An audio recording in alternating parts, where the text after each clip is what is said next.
কথা কয় না? এটা শুনে যে পোলা পাঞ্জা খুশি রে ভাই। আচ্ছা, যুবকদের খুশি হয় লাভ আছে?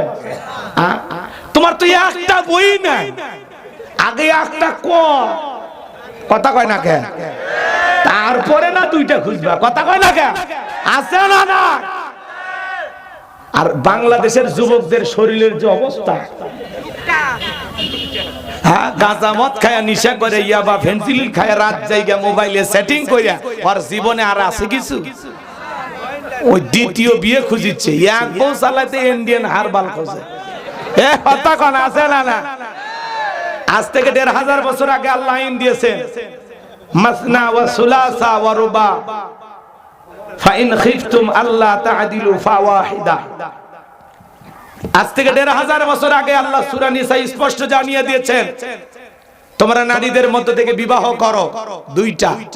কয়টা? প্রথমে আল্লাহ দুই দিয়ে শুরু করছে। আল্লাহ বলতেছে দুইটা বিয়ে করো, এরপরে বলতেছেন সুলাসা তিনটা, ওয়া রুবা চারটা। যদি আশঙ্কা হয় যে তুমি ইনসাফ প্রতিষ্ঠিত করতে পারবে না, এরকম ভয় যদি তোমার ভিতরে থাকে, তাহলে ফাইন খিফতুম আল্লাহ তা'দিলু ফাওয়াহিদা, তাহলে একটাতে তুমি সন্তুষ্ট থাকো। চারটা বিয়ে করলে হবে না, দুইটা বিয়ে করলে হবে না। আপনি বিবাহ করতে গেলে আপনার ভিতরে ইনসাফ থাকা লাগবে, আদালত কায়েম করা লাগবে। কথা বলে ঠিক কিনা? আপনি দুইটা বিয়ে কি করবেন? একটা বউ তার সংসার চালাইতে জীবনের অবস্থা 12টা বেজে গেছে। আমার এলাকায় এক মুরব্বী 4টা বিয়ে করে 4 বউ কি গার্মেন্টসে পাঠায়, ওরা বেতন তুলে চাচার বিকাশে পাঠায়, চাচা বাড়িতে বসে জুয়া খেলে। তো এরকম কি হইলে হবে? হবে না। যুবক, 4টা বিয়ে করতে গেলে 1 নাম্বার, একাধিক বিবাহ যারা করে এরা হলো সুপুরুষ। এরা জিনা থেকে বাঁচতে পারবে, গুনাহ থেকে বাঁচতে পারবে, পরকীয়া থেকে বাঁচতে পারবে। হাজারো অপরাধ গুনাহ করার চাইতে একাধিক বিবাহ করা ভালো। পৃথিবীর অধিকাংশ নবী রাসূলদের একাধিক স্ত্রী ছিল, সাহাবায়ে কেরামদের একাধিক স্ত্রী ছিল, বড় বড় আল্লাহ ওয়ালাদের একাধিক স্ত্রী ছিল। বাংলাদেশের হাইকোর্ট থেকে আইন পাস হয়েছে, দ্বিতীয় বিবাহ করতে প্রথম স্ত্রীর অনুমতি লাগবে না। পরে যখন এটা নিয়ে সমালোচনা শুরু হয়েছে, মহামান্য আদালত একটু আবার পেঁয়াজ লাগায় দিয়েছে যে সালিসি বৈঠকের মাধ্যমে সিদ্ধান্ত নিয়ে দ্বিতীয় বিবাহ।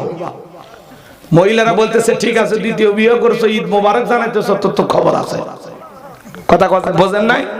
এই জন্য এই দেশে দ্বিতীয় বিবাহ করলে খুবই বিপদ। কথা কোন কেন?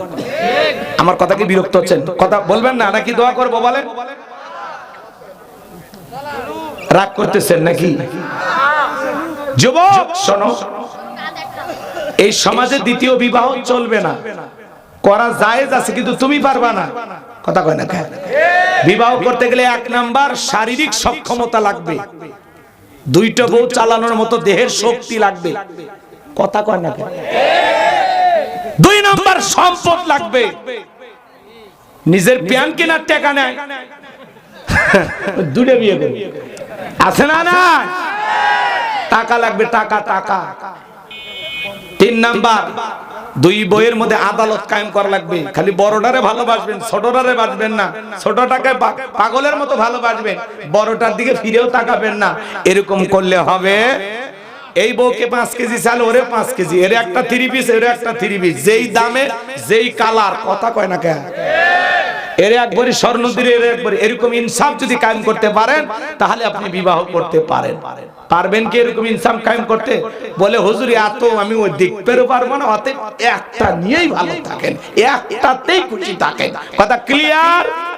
আল্লাহ যুব সমাজকে হেদায়েত দান করেন। চিল্লায় কোন আমিন। তাহলে যুবক, মা বাবার মনে কখনো কষ্ট দেওয়া, পিতামাতার বাধ্য হয়ে পালিয়ে যা বিয়ে করা যাবে? পিতামাতা বেজার হয়, কষ্ট পায়, এমন কোন কাজ করা যাবে? তাহলে পিতামাতার খেদমত করে তাদের মন খুশি রাখতে, তাদের দোয়া নিয়ে কারা কারা জীবন চালাতে রাজি হাত তুলে দেখান। আল্লাহ আমার প্রত্যেকটা যুবক ভাইদেরকে পিতামাতার খেদমতকারী সন্তান হিসেবে কবুল করুন। চিল্লা বলুন আমিন। আর একটু জোরে বলুন আমিন। আমার ভাইয়েরা, এরপরে লোকমানে হাকিম তার কলিজার টুকরা সন্তানদেরকে বলতেছেন, ইয়া বুনাইয়া ইন্নাহা ইন তাকু মিসকালা হাববাতিন মিন খারদালিন ফাতাকুন ফি সাখরাতিন আও ফিস সামাওয়াতি আও ফিল আরদি ইয়াতি বিহাল্লাহ ইন্নাল্লাহা লাতীফুন খাবীর। দেখে বলতেছে আমার বর্ষে আমার কলিজার টুকরা সন্তান, তুমি যদি সরিষার দানার পরিমাণও কোনো কিছু করো, সেটা যদি শিলা গর্ভে থাকে, আকাশে থাকে, কিংবা মাটির নিচে থাকে, আল্লাহ এইটাও হাজির করবেন। আল্লাহ সূক্ষ্মদর্শী, সব বিষয়ে তিনি খবর রাখেন। ছেলেকে বলতেছে বাবা, বনে হোক, জঙ্গলে হোক, পাহাড় হোক, পর্বতে হোক, যেখানে তুমি ভালো কাজ করবা, সেটা যদি সরিষার দানার পরিমাণও ছোট হয়, ওই ভালো কাজটা আল্লাহ তোমার আমল নামায় লিপিবদ্ধ করে রাখবে, ওইটাও আল্লাহ তাআলা আমল নামায় হাজিরি করাবেন। আর যদি সরিষার দানার পরিমাণ ছোট্ট গুনাহের কাজ করো, ছোট্ট কোনো অপরাধ করো, পাপের কাজ করো, ওইটাও তোমার আমল নামায় লিপিবদ্ধ করা হবে। যুবক, তুমি কি মনে করো জঙ্গল প্রেম করার জন্য মঙ্গল? জঙ্গলে কেউ না দেখলে একজন দেখতেছেন, তিনি কে? তুমি 14 ফেব্রুয়ারিতে কার পেছনে গোলাপ ফুল নিয়ে ঘরে যুবক পিতা মাতার চোখকে ফাঁকি দিতে পারবা? কিন্তু আল্লাহর কুদরতি চোখে ফাঁকি দেওয়া সম্ভব নয়। নির্দিষ্ট দিনে যারা ভালোবাসা দিবস পালন করে, এটা ভালোবাসা দিবস পালন না, এটা হলো কুত্তা কুত্তি দিবস, এটা বেহায়া দিবস, এটা অশ্লীলতার দিবস, হাজার হাজার নারী ধর্ষিতা হওয়ার দিবস। কথা বলে মুসলমানের ভালোবাসা 12 মাস। আমাদের তো জন্ম হয়েছে ভালোবাসার থেকে, কথা কয় না কেন?